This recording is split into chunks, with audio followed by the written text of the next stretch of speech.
এবং আমাদের ধারণা ছিল যে একটা গুলি করেছে, যেটা কানের এক পাশ থেকে ঢুকে আরেক পাশ থেকে বের হয়েছে, অথবা আরেকজন বললো যে মস্তিষ্কের ভিতর নাকি গুলিটা রয়ে গেছে। তো টেকনিক্যাল জায়গায় আমি যাব না। আমাদের মূল বিষয় হচ্ছে যে এইরকম একটা আশঙ্কার খবর আমরা আরো মাস দুই আগে পেয়েছিলাম। পার্টিকুলারলি আমাদেরকে একটা সোর্স জানিয়েছে যে আমার নিজের কথা বলেছে, ওসমান হাদি এবং হাসনাত তিনজনকে অ্যাসাসিনেট করার জন্য একটা পরিকল্পনা করা হয়েছে। এবং ওইটা হচ্ছে আপনাদের মনে থাকার কথা যে কয়েক মাস আগে এসালম এবং শেখ হাসিনার সাথে যে মিটিং হয় 4,000 কোটি টাকা এবং অরাজকতা তৈরি করবার যে ঘটনা ঘটে, তার ইমিডিয়েট পরেই হচ্ছে একটা হিট লিস্টের ব্যাপারে আলোচনা হয় এবং সেখানে আমাদের তিনজনকে পার্টিকুলারলি বলা হয় আর কি যে তাদেরকে তারা হিট করবে। তো তখন আমরা, যেহেতু সোর্সটা খুব ক্রেডিবল এবং খুবই বিশ্বস্ত মনে হয়েছে, আমরা তখন এক দুজন খুব গুরুত্বপূর্ণ পত্রিকার সাংবাদিক এবং সম্পাদকদের সাথে বসেছি, কথা বলেছি, তাদেরকে জানিয়েছি। আমরা তিনজনই ছিলাম ওই মিটিংগুলোতে এবং তাদেরকে কনসার্নগুলো বলেছি। তো আজকে যেটা হয়েছে যে গত রবিবারে আমার প্রোগ্রামে অ্যাটাক করেছে বরিশালে বাবুগঞ্জে। আজকে ওসমান হাদি আক্রান্ত হয়েছে এবং খুব ব্রুটালি আক্রান্ত হয়েছে। হাসনাত তো দফায় দফায় অনেকবার আক্রান্ত হয়েছে, আক্রমণের শিকার হয়েছে। তো সেই বাস্তবতায় সবাই আমাদের নিরাপত্তা নিয়ে যেমন চিন্তিত, প্রচুর মেসেজ আমরা পাচ্ছি।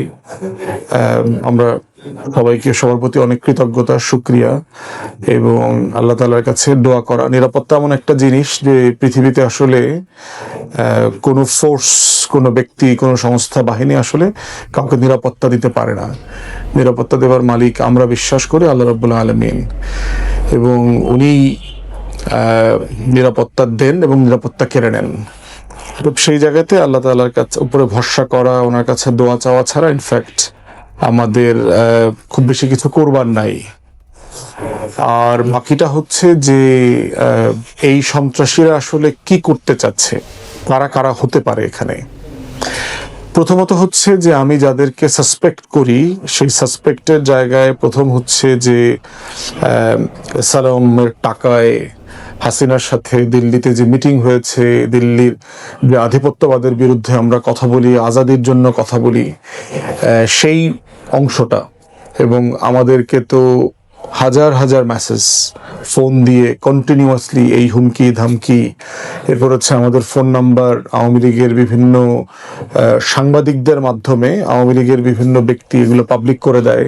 সেখান থেকে আমরা শত শত হাজার হাজার ফোন মেসেজ আসে, গালাগালি, হুমকি, মেরে ফেলবে, এটা সেটা, এগুলো তো আমরা কন্টিনিউয়াসলি পাই।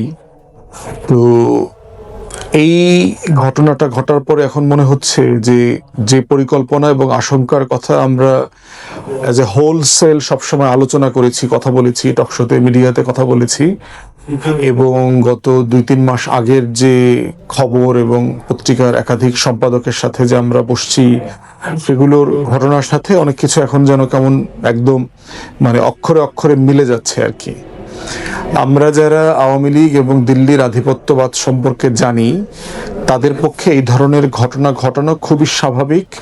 তারা এই ধরনের ঘটনা হাজারবার ঘটিয়েছে বাংলাদেশে, এবং আমরা ইতিহাস থেকে বারবার বলেছি কিভাবে দিল্লির সহায়তায় আওয়ামী গুন্ডা বাহিনী এই কাজগুলো, এই অরাজকতার রাজনীতিকে প্রাতিষ্ঠানিক রূপ দিয়েছে গত 40-45 বছরে। এবং তাদের এমন একটা মানুষ, তাদের নেতা নেত্রী হাসিনা, যে আসছেই হচ্ছে একটা জিঘাংসা নিয়ে বাংলাদেশের রাজনীতিতে খুনের রাজনীতি করবার জন্য। এবং 75-এর ঘটনায় যাদের মৃত্যুদণ্ড দিয়েছে, তার ভিতরে একজনকে তো জবাই করে হত্যা করেছে, কর্নেল হুদা। তার ছোট ভাই আমাকে নিজে ব্যক্তিগতভাবে বলেছেন যে তারা গলায় মানে জবাই করার চিহ্ন পেয়েছেন, যেটা সেলাই করা ছিল, যদিও তারা সেই সময়টাতে এগুলো নিয়ে কথা বলতে পারেন নাই। তো সেই বাস্তবতায় আওয়ামী লীগের রাজনীতি সম্পর্কে তো আমরা জানি। মতিউর রহমান রেন্টুর বই যারা পড়েছেন, আমার ফাঁসি চাই, তারা জানবেন। এছাড়া অন্যান্য রাজনৈতিক কলাম এবং বই পুস্তক নিয়ে যদি ঘাটাঘাটি করেন, আপনারা দেখবেন যে আওয়ামী লীগের ডিএনএর ভিতরে এই চরিত্র রয়ে গেছে। তো এই মোটা দাগে হচ্ছে আমি প্রথম সাসপেক্ট করি হচ্ছে এই ফোর্সটাকে আর কি। দ্বিতীয় যাদেরকে আমরা সাসপেক্ট করি সেটা হচ্ছে বাংলাদেশের ডিপ স্টেট, যেখানে প্রশাসনের বিভিন্ন জায়গাতে যেখানে আওয়ামী লীগের দোসর এবং দিল্লির গোলামরা চুক্তি মেরে বসে আছে। তারা বিভিন্ন সময় বিভিন্ন আঙ্গিকে দেখবেন আওয়ামী লীগকে পুনর্বাসন করা, আওয়ামী লীগ জাতীয় পার্টি ছাড়া নির্বাচন ইনক্লুসিভ হবে না, জুলাই গণ অভ্যুত্থান মুক্তিযুদ্ধের বিপক্ষের শক্তি, রাজাকার জঙ্গি মৌলবাদীদের উত্থান হচ্ছে, এই সবগুলো বিষয়কে দেখবেন বয়ান আকারে তারা হাজির করবার চেষ্টা করে। এবং এই ডিপ স্টেটের বিভিন্ন অংশ বিভিন্ন সময় আমাদেরকেও এই হুমকি ধামকির মধ্যে রাখে আর কি, যেটা আওয়ামী ফাঁসিবাদের আমলে আমরা দেখেছি। প্রশাসনের বিভিন্ন অংশ যারা পরিকল্পিতভাবে এই সরকারকে ব্যর্থ করা, অরাজকতা তৈরি করা, তথ্য পাচার করা, সিচুয়েশনকে অস্থিতিশীল করা, যে কোনো ঘটনাটাকে আন্দোলনের নামে, ন্যায্য আন্দোলনের নামে অস্থিরতা তৈরি করা। সচিবালয় সাম্প্রতিককালে আপনারা দেখেছেন যে কর্মচারীরা আন্দোলনের নামে যেগুলো করছে সেগুলো আর কি। তো সেখানে ডিপ স্টেটের একটা ফলস ফ্ল্যাগ অপারেশন থাকতে পারে এখানে, যে যারা অন্য একটা বড় ঘটনাকে ডাইভার্ট করবার জন্য এই রকম দেশের পক্ষের একটা জাতীয়তাবাদী নেতাকে হত্যা করার চেষ্টা করেছে। তৃতীয়ত ফোর্স হচ্ছে বাংলাদেশের রাজনৈতিক দুর্বৃত্তপনা যেটা আছে। আপনি এখানে অলিগার্ক আছে, এখানে শেয়ার বাজার লুণ্ঠনকারী আছে, দুর্নীতিবাজ আছে, চাঁদাবাজ আছে, গুন্ডা বদমাইশ মাস্তান আছে, যারা এই সমাজটাকে মোটা দাগে রাষ্ট্রটাকে রাষ্ট্র হইতে দেয় না, দিতে চায় না। যাদের ব্যাপারে হাদিও বলেছে এর আগে যে সংসদে গেলে আমি তাদের সবার নাম প্রকাশ করব, যেহেতু ঢাকা ৮ হচ্ছে ঢাকার কেন্দ্র, শহরের কেন্দ্রবিন্দু, 0 পয়েন্ট বলতে পারেন বাংলাদেশের। সেই 0 পয়েন্টে যে শত শত কোটি টাকা, হাজার হাজার কোটি টাকার লেনদেন, বাণিজ্য, তারপরে ফেরিওয়ালাদেরকে নিয়ে, হকারদেরকে নিয়ে, রাস্তার লোকদেরকে নিয়ে যে টোকাই চাঁদাবাজরা আছে তাদের বিরুদ্ধে সে কথা বলেছে। তো এই শ্রেণীটাও কোনো না কোনোভাবে তাকে প্রতিদ্বন্দ্বী এবং ভবিষ্যতের জন্য হুমকি মনে করতে পারে। তো এই তিনটা সম্ভাবনার জায়গা আমরা দেখতে পাই যে এই ঘটনার পিছনে কারা জড়িত থাকতে পারে। হতে পারে ধরেন আওয়ামী লীগেরই রাকিব নামক কোনো গুন্ডা, ধরেন কলকাতা দুবাই থাকে শাহাদাত নামক কোনো গুন্ডা বাহিনী শীর্ষ সন্ত্রাসীদেরকে দিয়ে এই কাজটা করাইলো, এবং এমন লোককে দিয়ে করাবে যে লোকটা হয়তো একটা রাজনৈতিক দলের কর্মী, তাকে দিয়ে করাইলো। আবার সেই কর্মীটা হয়তো ওসমান হাদির ক্যাম্পেইনে অনেক দিন থেকে তাকে ফলো করতেছে, অংশগ্রহণ করতেছে, গণসংযোগে লিফলেট বিলাচ্ছে তার হয়ে। অতএব সেই রকম একটা ঘোজামিল দেওয়া চক্র এমনও হইতে পারে যে একটা মাইনরিটি গোষ্ঠী এটার সাথে ইনভলভ করবে, যাকে দিয়ে গুলিটা করাবে, যে পরবর্তীতে সীমান্তবর্তী অঞ্চল দিয়ে পালিয়ে চলে যেতে পারবে।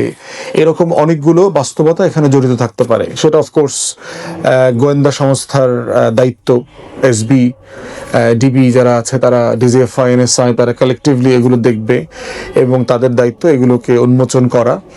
এবং এই আমরা দেখতে চাই না যে সীমান্ত হয়ে এরকম গারো পাহাড়ের কোনো মানুষ পালায়া ওই পারে চলে গেছে, পরে পোস্ট দিল নিঝুম মজুমদার, হার্পিক মজুমদাররা যারা আছে তারা যে কয়টা উইকেট পড়ছে, কয়টা বাকি আছে এরকম। তো সেই বাস্তবতাগুলো আমরা বিবেচনার জন্য বলবো যে সরকার এগুলোকে কিভাবে এখন দেখবে, দেখা উচিত আর কি। তফসিল হয়ে গেছে গতকালকে, দেখবেন গতকালকে তফসিল হয়েছে। আবার গতকালকে বাংলাদেশের এই হাসিনার প্রেসিডেন্ট চুপ্পু রয়টার্সে একটা সাক্ষাৎকার দিয়েছে শতপ্রণোদিত হয়ে। তো সেখানে তিনি বলেছেন তার আফসোস, কষ্টের কথা, তিনি সম্মানজনকভাবে নির্বাচনের পরে চলে যাবে।